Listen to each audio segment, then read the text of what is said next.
Morena. It is Thursday morning. Just going for my morning walk. Yesterday was a very stormy day. You may have seen the morning video where I mentioned that there was probably a storm coming, and there was. It was pretty much a downpour for the rest of the day. So we did drive around a little bit, but we were also gas is cheap today because it's Thursday. It's like $2.27. There we go. Yes, it was raining all up and down the country, I think. Thunderstorms. What else? Yeah, so I couldn't really get outside and do much. And I forgot to wake up this morning. Well, not forgot to, but I didn't set an alarm and didn't wake up organically. I was meant to wake up at like 4 o'clock in the morning to attend this live seminar from Darren Hardy. I just slept in, so a bit gutted about that. Stayed up watching YouTube, which is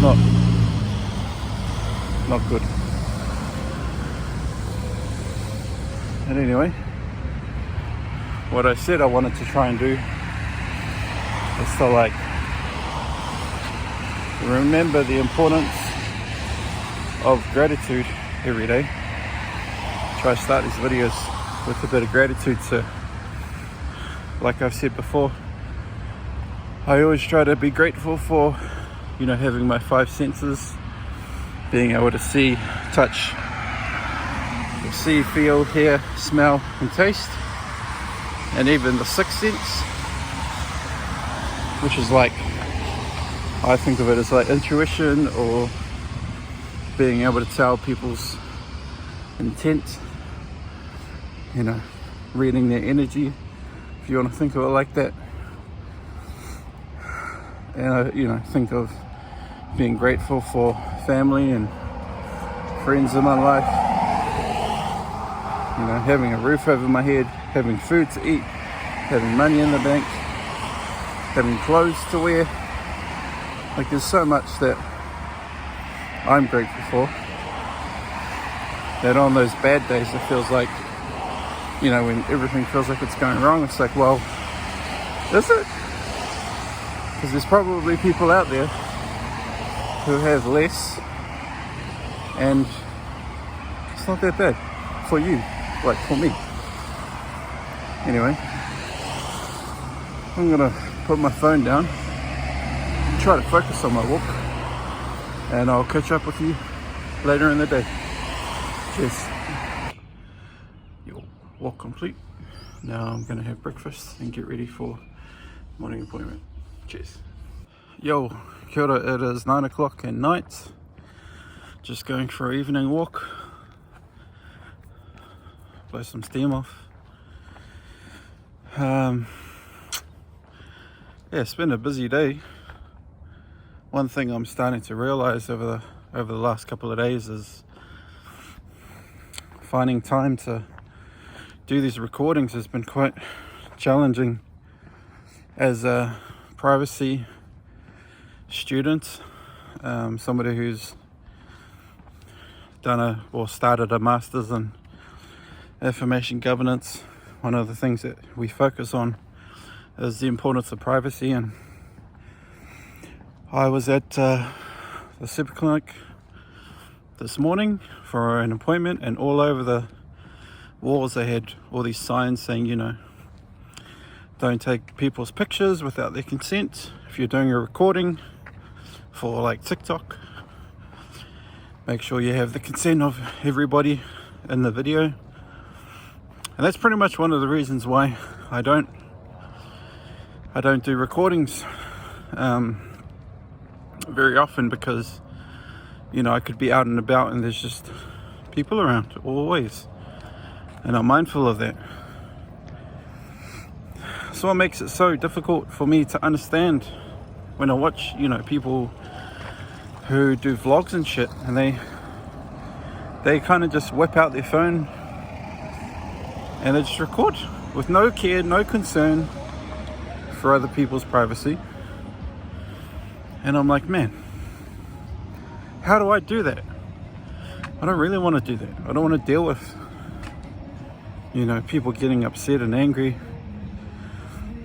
because they're being recorded, rightfully so. Like, I'm choosing to put my life on public display, but people aren't. And that's fair. That's completely fair, and I wholeheartedly agree. And then another thing is children. Children have protected rights. So, you know, if I'm walking past the school or something, I don't want to whip my phone out and start doing a video, because I could unknowingly capture somebody's child who didn't ask to be put online. They didn't consent. So, but then it's like, man, how do you do this? It's not really possible, because I've actually had moments where you've probably seen it too, like where I'm walking, like I could be walking right now and somebody will walk past me, and I might not get them in the shot. You might not even see them. They might not even care. But the fact remains, that person didn't give me consent. So I don't have any right to record them. And this hits home as well, because I'm putting myself out there, but my family members aren't. You know, I can't, like I had a catch up today with a previous colleague. He basically wanted to catch up with me, see what I'm up to, which was really nice.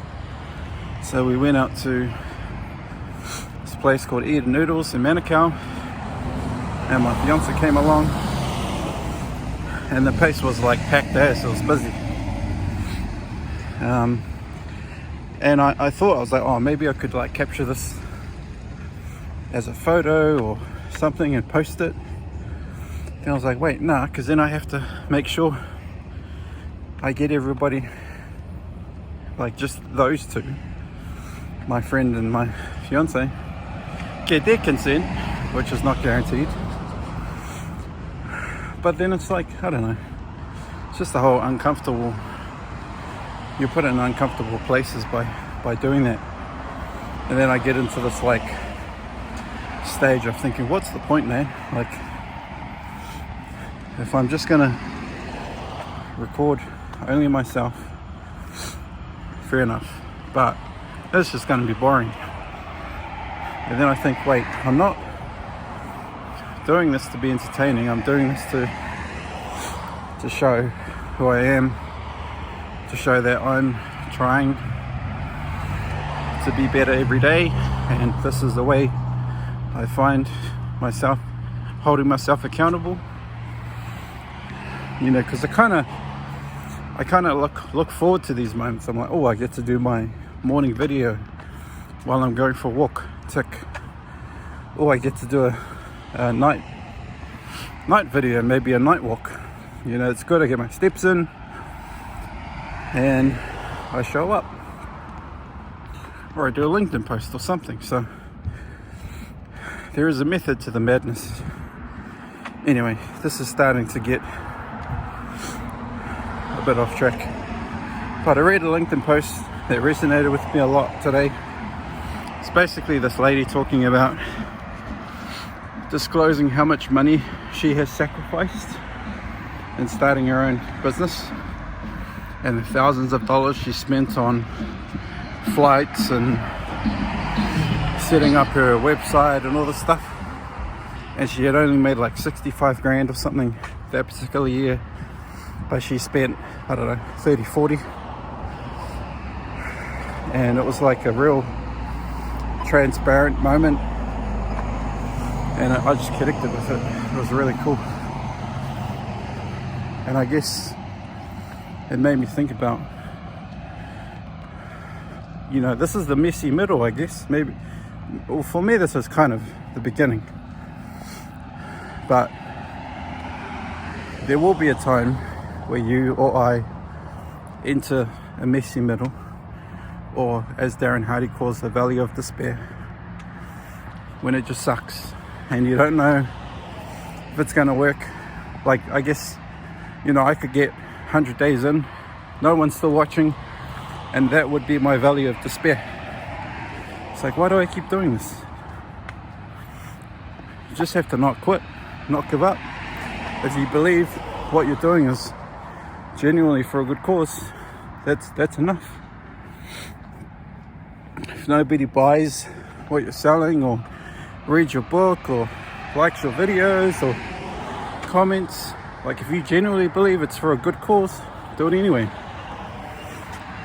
Because momentum will catch up, and eventually you will be so proud of yourself that you didn't give up.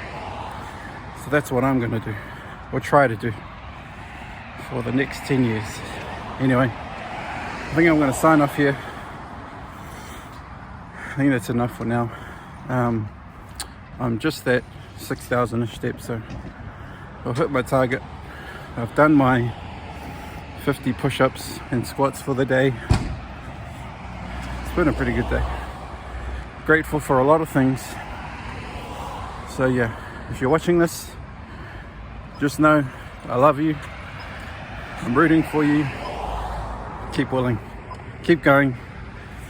Don't give up. Cheers.